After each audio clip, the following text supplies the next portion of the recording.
오늘 시편 37편의 넷째 단락, 곧 마지막 단락을 함께 살필 것입니다. 마지막 단락에도 앞선 세 단락에 나왔던 핵심 표현이 34절과 38절에 나옵니다. 이 표현에 시편 37편 전체의 주제가 담겨 있는데 마지막 단락에서는 이 주제가 어떤 관점에서 제시되는가 곧 생각하게 될 것입니다. 먼저 줄거리 보십시다. 32, 33절 악인이 의인을 살해하려 하지만은 여호와께서 보호하신다 하는 내용이고요. 34절 그 주제 표현이 나온다고 그랬죠. 여호와를 바라라. 그러면 땅을 차지하고 악인이 끊어짐을 볼 것이다.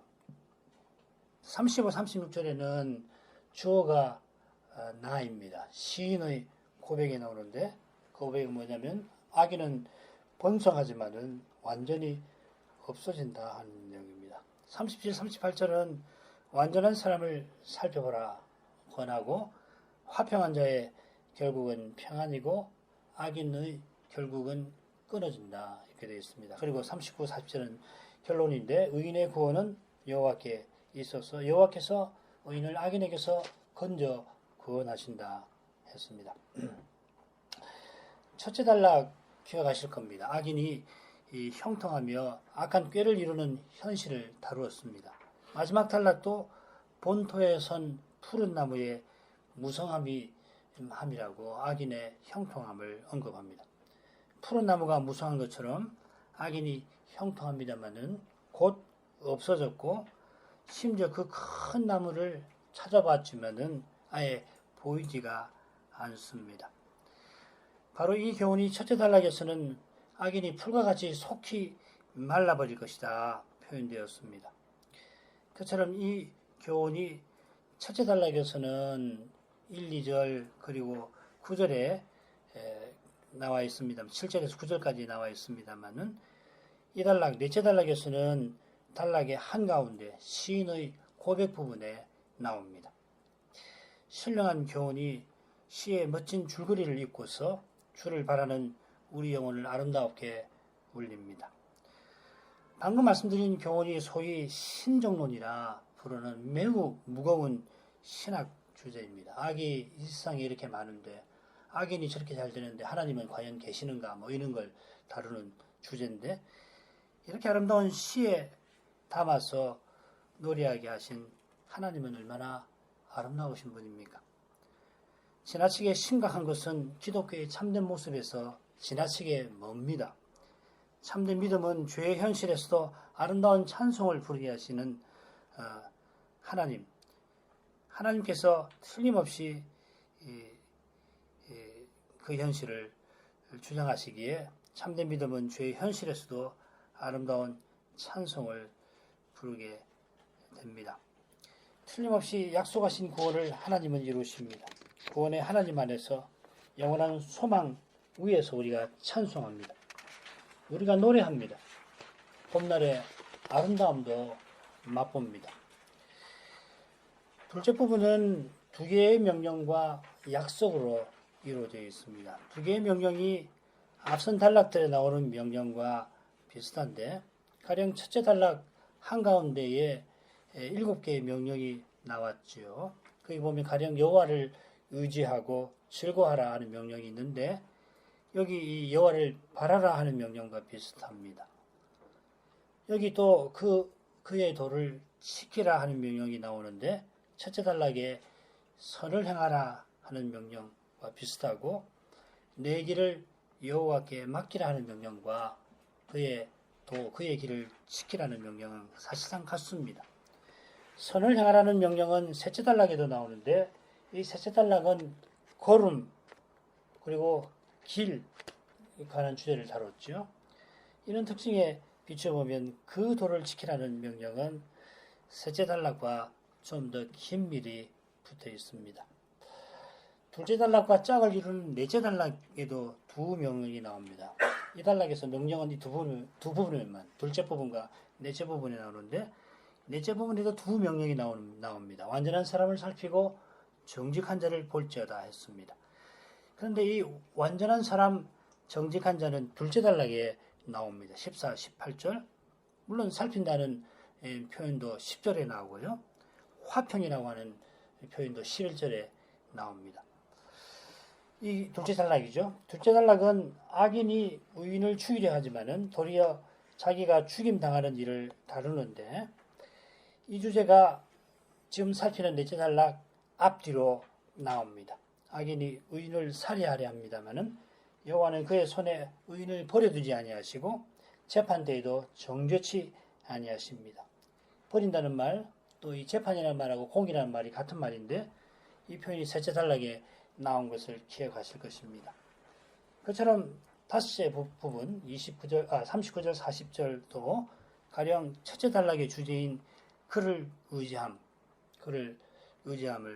다룹니다. 아울러 앞선 단락에 나온 모든 주제가 39, 40절에서 종합되는 것 같습니다. 의인의 구원은 여호와께 있도다.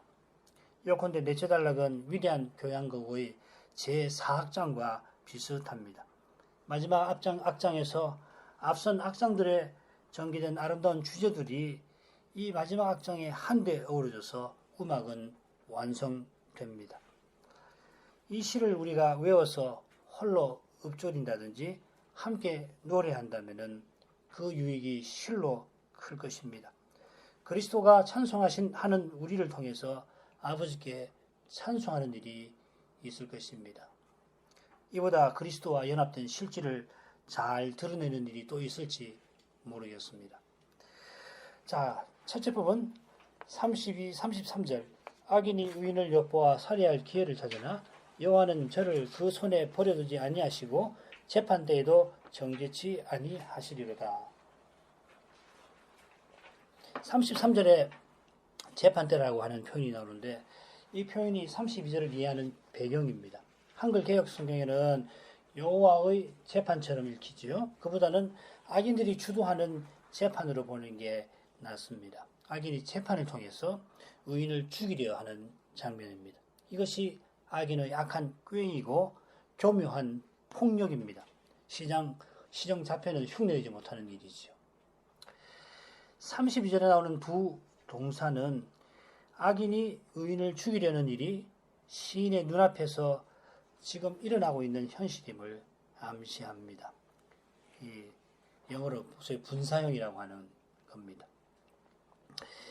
이 현실이 첫째 단락에서 악인을 가리켜 자기 길이 형통하며 악한 꾀를 이루는 사람이라 표현한 내용에 속할 것입니다. 악인이 뭐든지 자기 악한 욕심대로 척척 이루는데 마침내 의인을 죽이려 합니다. 죽이는데 재판 절차를, 합법적인 절차를 거쳐서 죽이려 합니다. 이만큼 악의 의인이 불평할 만한 일도 드물 겁니다. 시편 73편의 시인이 비슷한 상황에서 내가 내 마음을 정의하며 내 손을 씻어 무죄하다 한 것이 실로 헛되도다 탄식한 것입니다. 73편 처음에 하나님이 참으로 이스라엘 중 마음이 정결한 자에게 선을 행하심을 이 시인이 평생 믿고 살았는데 평생 믿은 것이 눈앞에 무너지는 그런 현실에 처한 것입니다. 믿음이 오직 은혜에 있지 않다면 조금이나마 우리의 힘과 꾀에 믿음이 달려있다면 시인의 믿음은 와르르 무너지고 말았을 것입니다. 주님이 인생의 연약함에 무너져 내리는 그의 믿음을 꼭 붙들어 주셨다는 것이 73편의 후반부에 생생하게 나옵니다. 37편의 시인도 연약한 인생으로서는 73편의 시인과 같이 의인이 허망하게 죽어가는 현실에 좌절했을 텐데 성신의 능력으로 죄의 현실을 밝히는 계시의 빛을 환히 비추고 있습니다. 이미 말씀의 빛으로 지금 의인들이 당하는 현실을 그가 경험한 것입니다. 그런 점에서 중간에 나오는 시인의 고백은 중요합니다. 악인이 의인을 엿본다 했는데 그보다는 노려본다 혹은 지켜본다 하는 게 낫습니다. 악인이 악한 욕심을 이루려고 의인의 형편을 면밀히 살피는 광경입니다. 이 광경이 살해할 기회를 찾는다 하는 표현과도 잘 어울립니다. 의인이 악인을 인하여 불평하고 그를 시기할 만큼 악인이 형통한데도 잘 되고 있는 거예요. 그래도 악인이 의인을 그냥 두질 않습니다. 그 이유가 뭡니까? 그 이유는 악한 욕심에 끔찍히 악함에 있습니다. 그 악함의 끔찍함은 뭐냐면 의를 미워하는 데에 있습니다. 의인이 있어 자기의 죄가 드러나는 것을 견디지 못하는 데에 있습니다. 바로 여기에 죄가 반드시 심판받아야 할 이유가 있는 것입니다. 악이 조금 더 있어서는 안 되는 이유이기도 합니다. 악은 반드시 없어져야 합니다. 악인이 의인을 죽일 기회만 노립니다마는 그의 손아귀에 의인을 넣고 없애버리려고 합니다마는 여호와께서 그런 일을 허락하지 아니하십니다.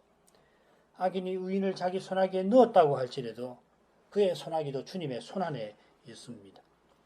우리의 눈에 악인의 손만 보일지라도 보이지 아니하는 손이 우리를 보호하십니다. 죽음만 우리 눈앞에 가득할지라도 우리의 생명이 하나님 안에 감추어 있습니다. 이 감추어 있다는 말이 참 의미심장하죠. 우리의 생명은 그리스도와 함께한 영원한 것입니다. 그저 천년, 만년 그냥 쭉 사는 그런 생명 아닙니다. 죽어도 사는 생명이고요. 심지어 기꺼이 죽으려는 생명입니다. 이 세상에서 그저 죽고 사는 것을 넘어서는 생명입니다. 영원한 생명입니다. 내게 사는 것이 그리스도시니 내가 죽는 것도 유익함이니라. 악인이 지금 의인을 법정에 세워놓고 치밀한 증거를 들이대어서 의인을 멸하려 합니다. 그러나 여호와는 재판 때에도 정죄치 아니하시리로다 하셨습니다. 이 번역을 이렇게 고칠 수가 있어요. 그가 재판당할 때 그가 정죄당하지 않게 하시리로다. 이 재판한다는 표현에서 이 공이라는 말이 나왔습니다. 샤파트, 미슈파트. 이 공의를 말하는 사람이 의인입니다. 그런 의인이 공의를 어겼다고 재판받는 중입니다. 불의하다고 재판받고 있습니다. 의인이 악인이 되고 악인이 의인이 될 지경입니다. 그러나 여호와께서 의인이 정죄당하지 않게 하십니다. 세상 법정에서는 혹 정죄당할지라도 하나님의 법정에서는 의롭다 하실 것입니다. 하나님이 의롭다 하실 때 그 선언은 대체 무엇입니까? 아합이 나봇의 포도원을 빼앗고자 악한 증인들을 통해서 나봇을 죄인 만들어 결국 죽였습니다마는 하나님이 나봇을 의롭다 선언하실 때에 아합과 이세벨을 철저히 심판해 버리셨습니다. 나봇의 이름은 죽은 이후에도 성경에 남아서 세상 끝날까지 칭송받습니다. 34절 여호와를 바라고 그 도를 지키라. 그리하면 너를 들어 땅을 차지하게 하실 것이라. 악인이 끊어질 때에 내가 목도하리로다.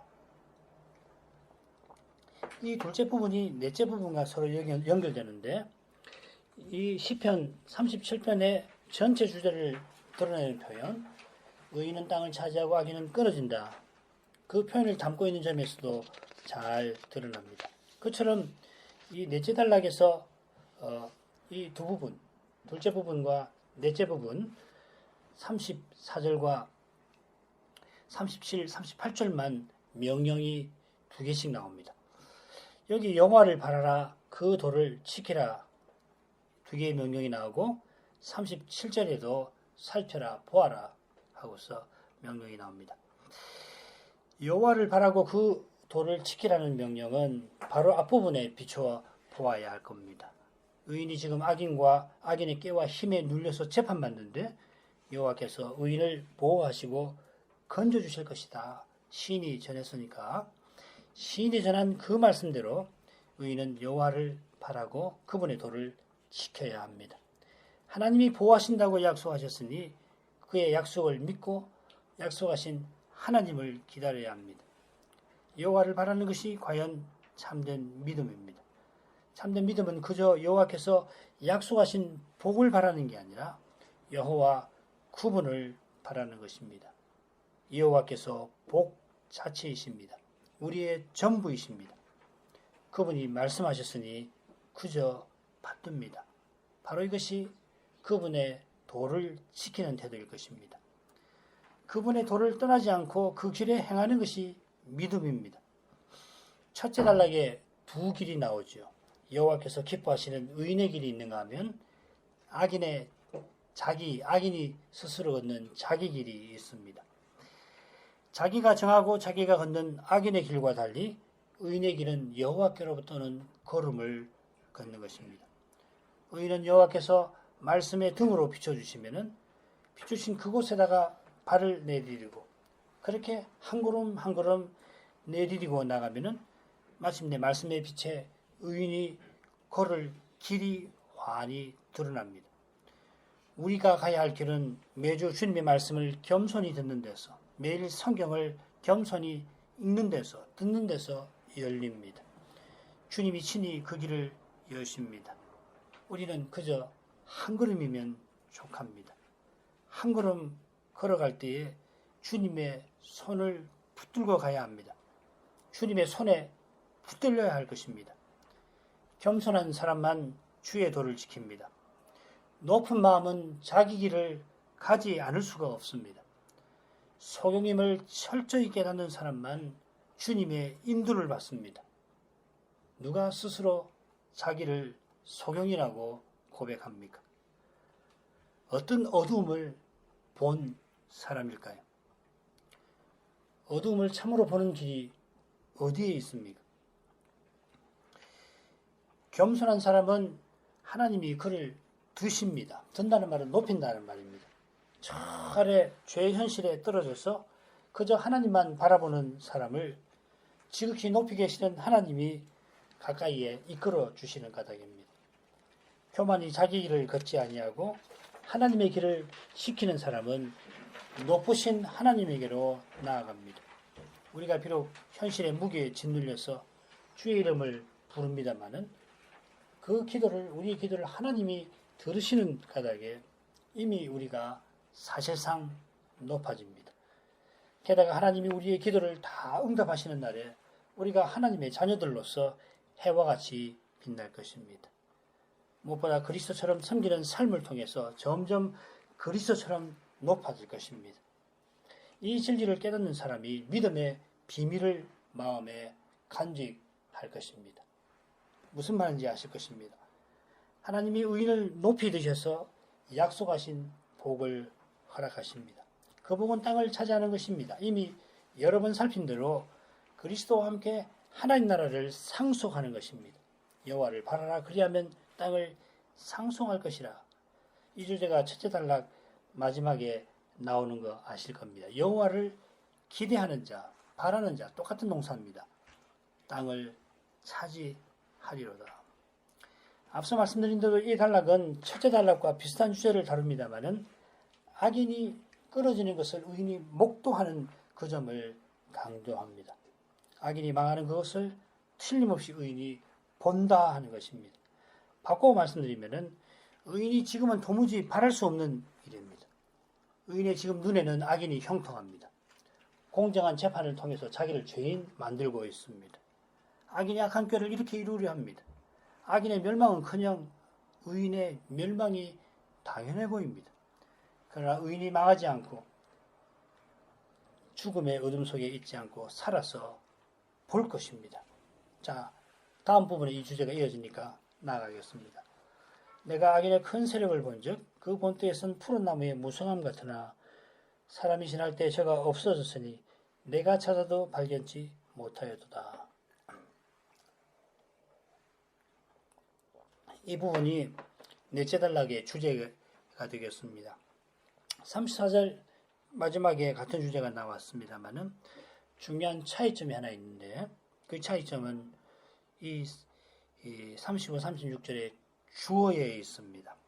앞서 시인이 악인의 멸망을 의인이 볼 것이라 표현했는데 여기서는 내가 보았다 합니다. 요컨대 이 부분은 시인의 신앙 고백입니다. 시인 개인의 경험을 밝히는 것이 아니라 경험을 통해서 확인된 믿음을 밝히는 것입니다. 신앙 고백, 우리가 익숙한 말입니다만은 이 신앙 고백이 객관성을 주장하는 현대에게는 주관적인 거고 개인적인 것처럼 보입니다만은 참된 믿음은 말씀대로 친히 이루어 나가시는 하나님을 고백합니다. 신앙 고백은 인격적인 것이고 관계적인 것입니다. 삼위 하나님께서 거룩한 사랑 가운데 온전한 일치를 이루시는 그 궁극적인 인격, 궁극적인 관계, 창조와 구원을 이루시는 거룩한 삼위일체를 우리가 고백하는 것입니다. 하나님을 믿는다는 이 고백이 성숙했다고 자부하는 현대인에게는 이제 신 같은 존재는 필요 없다. 인류가 스스로 사회를 세워나갈 수 있고 건설해 나갈 수 있다.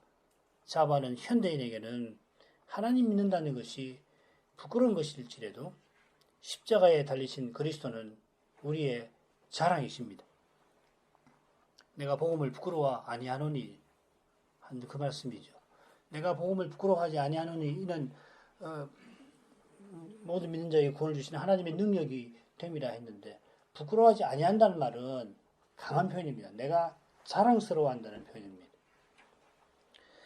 시인은 악인의 큰 세력을 보았고 그것이 그 본토에 선 푸른 나무의 무성함 같아 했습니다. 시인이 본 것은 폭력을 휘두르는 악인입니다. 악인이 자기를 과시하는데 그게 본토에 선 잎사귀 많은 나무와 같았습니다. 이전에는 악인이 풀 혹은 푸른 채소로 묘사가 되었습니다만 여기서는 그와 반대로 푸른 나무, 높고 큰 나무, 가지가 쫙 뻗고 잎사귀가 가득 달려있는 그런 나무입니다. 이미지가 바뀌었는데 전하려고 하는 교훈은 같습니다. 그 교훈은 악인이 속히 멸망한다, 철저히 멸망한다 하는 겁니다.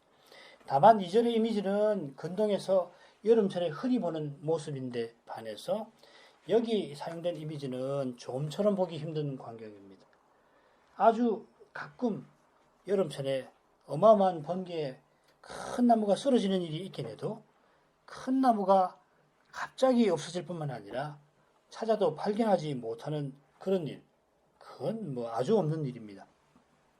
시인이 보았던 광경은 아무도 있으리라 생각하지 않았던 일이었습니다. 하나님이 친히 이루신 놀라운 일을 그가 보았습니다. 그러나 하나님의 일은 언제나 사람의 생각을 뛰어넘습니다. 사람이 자기 생각으로 하나님의 일을 자꾸 가늠하려고 해서 그런 거지 제대로 본다면 하나님의 일은 언제든지 사람 생각을 넘었습니다. 이 사실이 36절에도 잘 드러납니다. 36절 처음에 사람이 지날 때에 했는데 여기 사람은 35절에 나오는 악인입니다. 악인이라고 써도 관계없습니다. 악인이 지나는가 싶었는데 시인은 그런데 보라 하면서 저가 없어졌다 하였습니다. 눈앞에 금방 지나간 사람이 악인이 없어져 버린 겁니다. 갑자기 사라져 버렸습니다. 그래서 시인이 눈을 씻고 봤는데 찾아도 보이지 않았다 합니다. 여기 찾았다는 표현이 첫째 부분 32절에 나옵니다. 죽일 기회를 찾았다 그랬죠. 똑같은 동사입니다. 그러나 전에도 악인이 폭력을 휘둘렀는데 갑자기 사라지더니 시인이 찾아도 아예 보이지 않았습니다. 의인들이 지금 악인들의 힘에 짓눌려 있습니다. 그러나 악인들이 아예 보이지 않을 순간이 올 것입니다. 당장은 받기 어려운 약속입니다. 그러나 하나님 약속이 이루어지면 한순간입니다. 주님의 그 한마디 말씀에 즉각 이루어질 것입니다. 그처럼 주의 말씀은 악인이 형통한 그때에도 이루어져 갑니다. 다시 말씀드려서 악인이 악한 꾀로 의인을 죽이려고 하는 그때에도 하나님이 여전히 말씀대로 이루어 가십니다. 악인이 악한 욕심대로 이루는 그 일 자체가 악인의 승리가 아니라 하나님의 심판입니다. 하나님이 악을 이기십니다. 하나님만 악을 이기십니다. 심지어 하나님은 악인의 악도 의인의 선을 이루도록 하십니다. 모든 것이 합력하여 선을 이룬다. 하나님을 사랑하는 자, 곧 그의 뜻대로 부르심을 입은 자에게는 모든 것이 합력하여 선을 이룬다 하셨습니다. 그분은 우리의 악을, 나의 악을 하나님의 선으로 바꾸시는 분입니다. 하나님은 거룩하십니다. 지금 우리가 어떤 현실에 있을지라도 그 현실이 하나님의 거룩하심을 흐리게 못합니다. 하나님은 연약한 우리를 통해서도 자기의 거룩한 영광을 드러내십니다. 그 영광은 우리에게, 자기 백성에게 거룩한 사랑의 영광입니다. 하나님의 사랑이 우리의 어려운 현실을 물끄러미 두고 보시지만 아니하십니다. 메시달락 37, 38절 완전한 사람을 살피고 정직한 자를 볼지어다. 화평한 자의 결국은 평안이로다. 범죄자들은 함께 멸망하리니 악인의 결국은 끊어질 것이나. 말씀드린 대로 넷째 부분이 둘째 부분처럼 두 개의 명령으로 시작되죠. 셋째 부분에서 시인이 보았다, 내가 보았다 했는데 여기서는 핍박받고 있는 의인들더러 살피라, 보아라 명령합니다. 그처럼 둘째 부분을 마치면서는 의인이 악인이 없어짐을 목도할 것이다, 볼 것이다 하였습니다. 34절에도 사실 살피라는 표현이 나옵니다. 그 도를 지키라 이렇게 번역이 되어 있습니다. 그 샤마르란 말인데 지킨다는 말도 되고 지켜본다는 말도 됩니다. 예. 마찬가지로 악인은 끊어진다는 표현과 비슷하게 여기는 악인의 결국은 끊어진다 하였습니다. 악인의 결국이 38절 후반절에 나오는데 37절 후반절에는 화평한 자의 결국이 대조적으로 나옵니다. 화평한 자가 의인인데 의인을 또 뭐라고 했냐면 완전한 자, 정직한 자 하였습니다. 반대로 악인은 범죄자들이라 하였습니다. 이 완전한 사람 그리고 정직한 사람은 요업의 특징입니다. 요업을 완전하고 정직하다 하였습니다. 완전한 것은 하나님 말씀을 온전히 받드는 것이고 정직한 것은 하나님과 바른 관계, 곧은 관계, 이 곧다는 말이거든요. 하나님과 바른 관계를 맺지 아니하면은 구부러지는 거예요. 이게. 어디에 구부러지냐면 루트는 안으로 구부러진다고.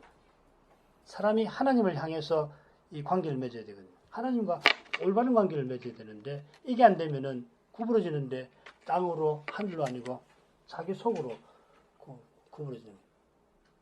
아상이라고 하는 거. 자기밖에 모르는. 자기 감옥에 갇히는 겁니다. 이 시편의 주제와 관련해서 이 구절의 문맥에 비춰보면 완전한 사람, 정직한 사람은 욥과 같이 고난 당한다 하는 겁니다. 하나님을 향하는 사람은 하나님을 등지는 사람에게 미움받고 말씀을 무시하는 사람은 말씀을 온전히 받드는 사람을 싫어합니다. 말씀을 순종할수록 핍박받습니다. 하나님을 향하여 나아갈수록 환난이 기다립니다. 이것이 사람의 눈에 비치는 현실입니다마는 시인은 완전한 사람을 살피고 보라 권합니다. 고난의 현실에 심지어 불평이 그 마음에서 일어납니다마는 그 마음을 하나님이 붙드십니다. 그 마음이 하나님을 의지합니다. 하나님을 기뻐합니다. 하나님을 기다립니다. 바로 여기에 시인이 살펴보라고 한 내용이 있습니다. 사실 사람은 볼 거 없습니다. 누구든지 마찬가지입니다. 사람 자체는 볼 거 없어요. 사람 자체는 보지 않아야 할 것뿐입니다. 죄와 악뿐이죠. 사람에게 기대하는 사람마다 실망합니다. 정직한 사람에게서 하나님의 신실하심을 보아야 합니다. 악인이 형통한 현실에서는 정직한 사람, 완전한 사람이 거추장스러운 사람, 장애물입니다마는 그러나 이들이 사실은 화평한 자, 평화의 사람입니다. 이시 샬롬, 평화의 사람이라는 말입니다. 하나님을 가까이 하는 사람이 평화의 사람이고 이 사람이 사람 사이를 가깝게 합니다. 영으로도 마찬가지죠. 평화의 사람이 있어서 언약의 사이가 하나 되고 아름답습니다. 시인은 이 평화의 사람의 결국에 관해서 말합니다. 우리말 성경은 화평한 사람이 결국은 평안이라 하고서 여러분 갖고 계신 성경에 평안을 작은 글씨로 써 놓았을 것입니다. 그런데 의문들 하자면은 평화의 사람에게는 결국 장래가 있다 하는 말입니다. 이는 의인이 땅을 차지할 것이라는 말하고 같은 말입니다. 장래는 소망과 같습니다. 뭐 잠언이든지 예레미야서 읽어보시면은 장래는 소망을 가리킵니다. 이사야서는 이 장래라는 표현을 써서 이 종말을 가리킵니다. 과연 주님이 오셔서 우리의 내일이 되어 주셨습니다. 그분이 영광의 소망이십니다. 평화의 사람은 이미 복이 있는 사람이고 장차 하나님의 아들이라 일컬음 받을 것입니다. 아버지의 나라에서 해와 같이 빛날 것입니다. 반면에 악인의 결국은 끊어질 것입니다. 악인에게는 장래 없습니다. 영광의 나라에 그가 차지할 자리가 없습니다. 그 이유가 뭡니까? 그들이 범죄자인 데 있습니다.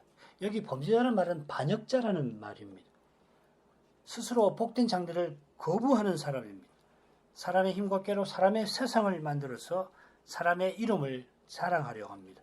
지금 여기서 지옥을 택하고 있습니다. 지옥을 내놓고 있습니다. 의인을 미워하고 의인을 죽이려고 하니 죄와 악분이 세상을 이루려 하는 것입니다. 죄를 회개하지 아니하는 것은 이처럼 무섭습니다. 죄와 악분인 자기를 드러내려고 하는 것, 지옥을 내놓는 겁니다. 쏟아내는 겁니다. 자기를 드러내면 자기 말과 행동에서 지옥이 나오는 겁니다. 두렵습니다.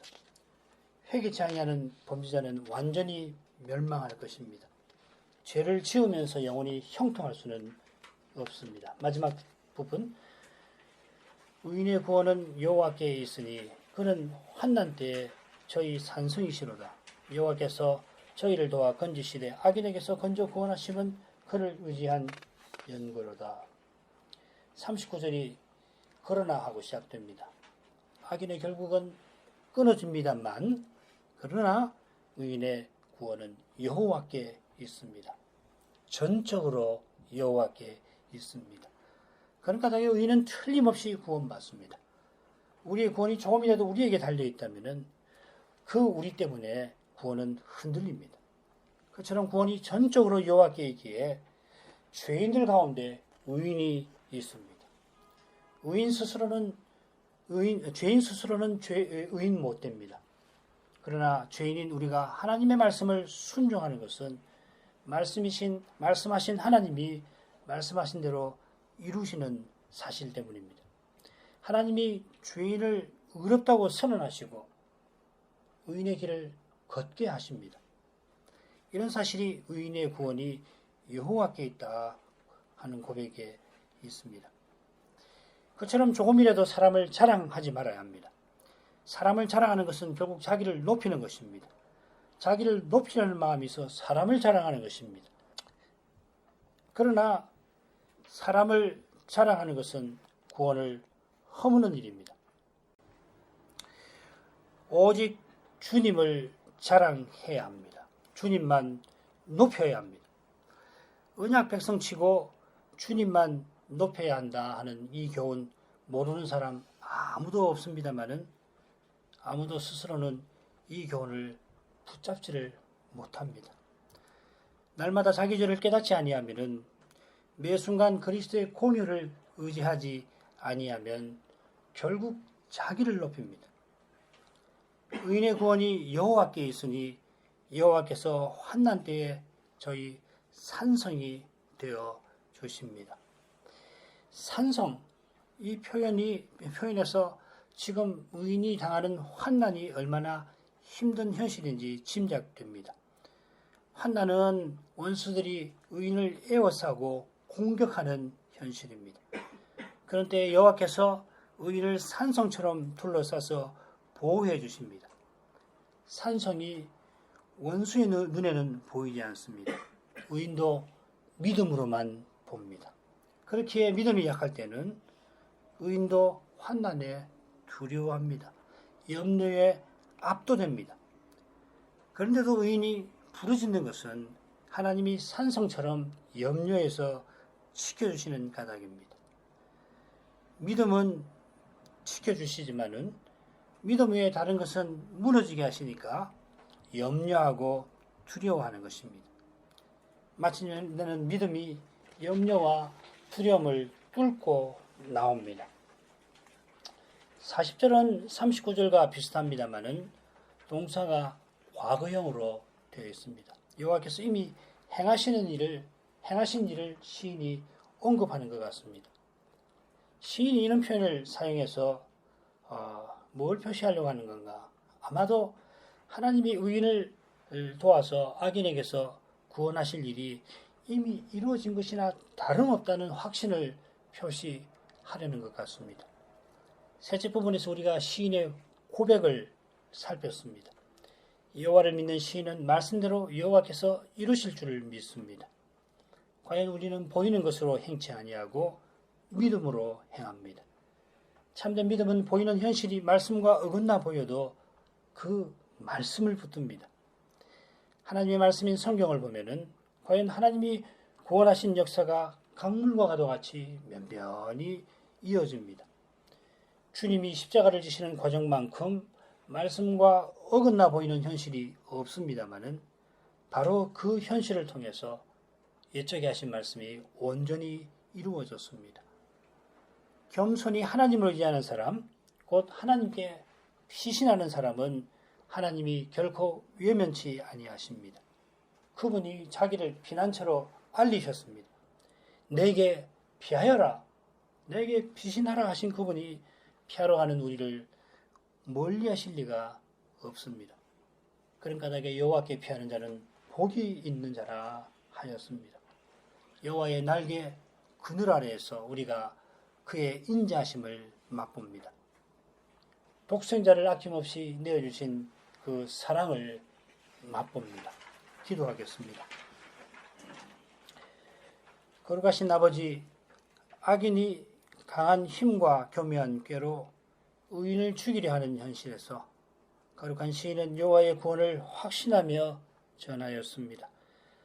의인을 죽이려는 악인이 폭력을 휘두르며 태풍이 와도 끄떡없이 버티는 나무와도 같이 자기를 과시합니다마는 그러나 하나님의 심판이 임하면은 무성한 잎사귀만 떨어지고 마는 게 아니라 그 나무가 아예 없어져 버립니다. 죄를 이기는 사람이 없지만 하나님은 죄를 이기십니다. 그런 까닭에 악한 꾀는 결코 이루지 못합니다. 주의 말씀을 붙드는 사람은 결코 실패치 아니합니다. 눈앞에 현실이 말씀과 어긋나 보여도 말씀은 반드시 이루어집니다. 주를 믿는 자에게는 복된 장래가 있습니다. 주님이 우리의 장래이십니다. 그런 까닭에 내일이 내일을 염려하게 하라 하신 주님 안에서 참된 안식을 누릴 수 있겠습니다. 주님께는 저희가 환난 때에도 피할 날개가 있습니다. 무엇보다 주님은 주님께 피하는 우리를 외면치 아니하시고 내게 피하라 하신 대로 거룩한 사랑을 나타내십니다. 하나님의 사랑을 이제도 간절히 구합니다. 예수님 이름으로 기도합니다. 아멘.